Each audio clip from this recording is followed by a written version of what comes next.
Fala galera, aqui é o professor Tiago e hoje falaremos sobre a primeira lei de Ohm.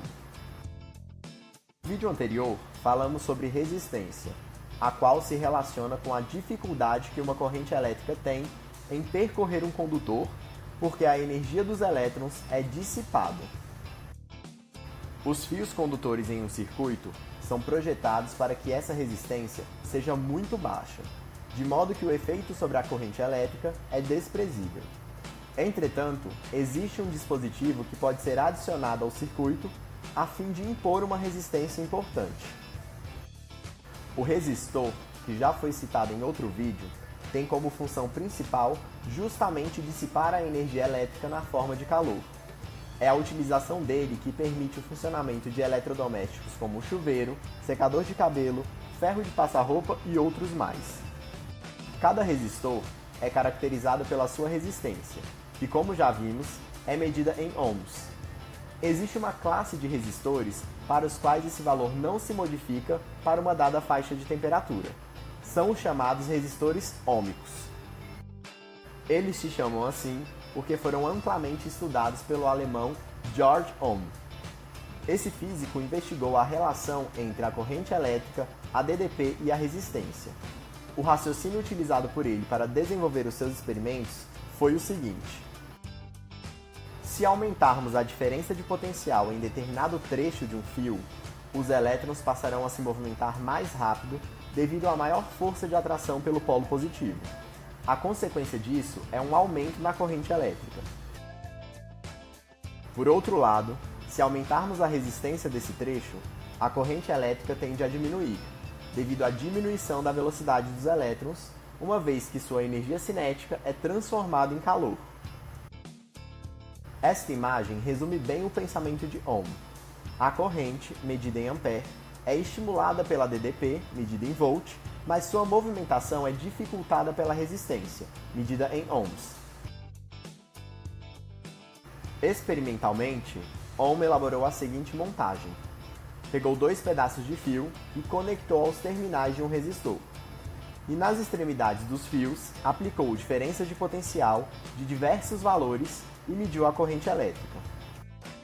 Depois, usou resistores de resistências diferentes e fez mais medidas.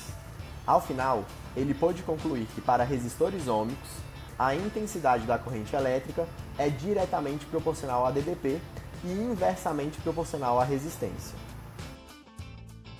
A partir desses resultados, ele chegou à seguinte expressão: a intensidade de corrente é igual a DDP sobre a resistência elétrica.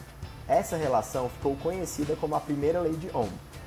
Perceba que essa lei matemática está de acordo com as experiências feitas. Aumentando a DDP, a intensidade da corrente aumenta.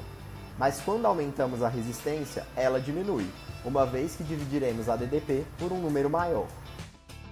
Para facilitar a visualização dessa relação, ainda podemos escrevê-la como U igual a RI. Se você lembrar que a resistência de um resistor ôhmico não muda para determinada temperatura, chegamos à conclusão de que a intensidade de corrente depende somente da DDP. Isso significa que qualquer mudança da DDP implica em uma mudança proporcional na intensidade da corrente elétrica. Vamos ver um exemplo. Para um resistor de 100 ohms, qual será a intensidade da corrente que o percorrerá se em seus terminais for aplicada uma DDP de 2 volts? De acordo com a primeira lei de Ohm, U é igual a R vezes I. Como o I é igual a 2 e R é igual a 100, resolveremos e acharemos I igual a 0,02 A. Assim, a intensidade da corrente elétrica que transpassa o resistor é igual a 0,02 A. Se aplicarmos o dobro da DDP, ou seja, 4 volts, obteremos exatamente o dobro da corrente. Se fizermos isso para diversas DDPs, podemos obter um gráfico da DDP em função da intensidade de corrente. O formato dele é bem parecido com este, pois as duas grandezas crescem juntas caso o resistor utilizado seja o mesmo. Agora, se o resistor não for ôhmico, a corrente também passa a depender da resistência, de modo que a relação entre U e I não é mais direta.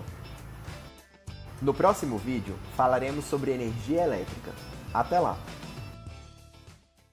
created using Powtoon.